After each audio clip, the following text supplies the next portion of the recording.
Loving a challenging and difficult person. When someone doesn't want to change, loving them anyhow. Loving people for who they are instead of for who they are not.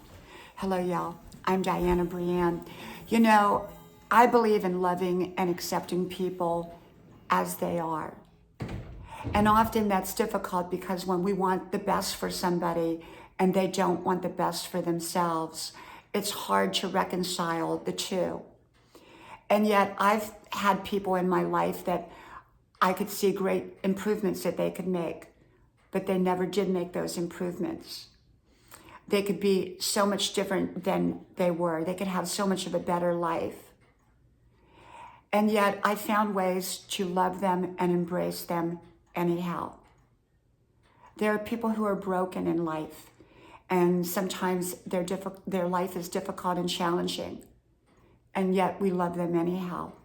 There are some people that their behavior is not really good to be around, and sometimes we have to distance ourselves at some level, maybe a lot, maybe completely, but we can still love them anyhow, even though we have to distance ourselves.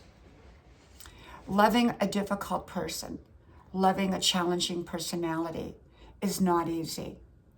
And yet sometimes we do it anyhow. We still love them. We still care about them.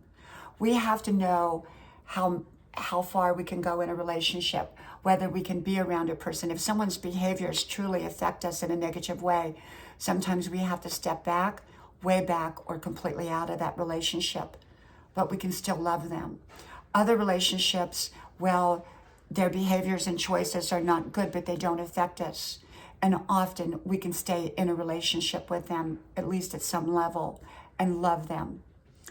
And I remember a story many years ago that forever changed my thoughts on loving difficult and challenging people. My 94-year-old friend who passed away once told me she went to a beautician, and this beautician had significant issues, but those issues did not impact her being a great beautician. And the beautician was a nice person, a very nice person, but she had significant issues.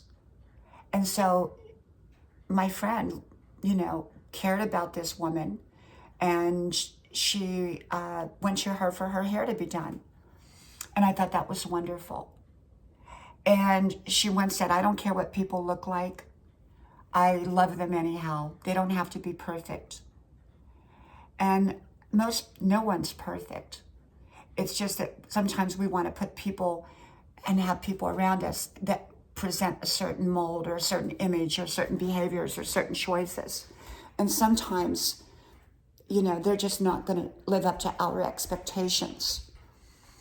And so we have to know to what level, to what degree we can be in that relationship, or if we can be in that relationship at all.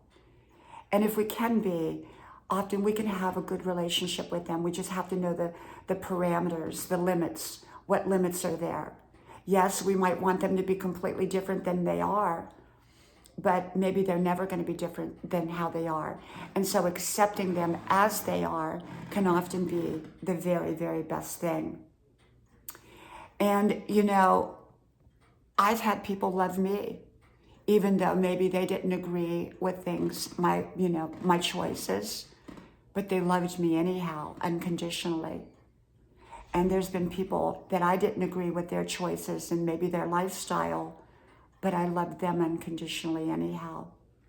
I've learned in my years to love people and to accept people for who they are instead of how I want them to be. And so I believe that it's a lot easier to accept people as they are instead of trying to change them, because true change has to come from them. It can't come from us making them or wanting them to change. It has to come from them. And in the midst of all that, whether they change or don't change, I love them unconditionally. And then I look at the relationship and how much I can truly be in it, at what level I can be in it, how I can still have a relationship with them and it be good. And so when we begin to accept people for where they're at instead of how we hope that they will be, often we do so much better in a relationship. And so instead of trying to change people, I've stopped that a long time ago. I encourage people to be all that they can be. I inspire people, but they have to want it. And if they don't want it, I'm still going to love them anyhow. Okay? From my house to yours, may God bless you. I hope you like, share, subscribe, and I hope to talk to you soon again. Bye-bye.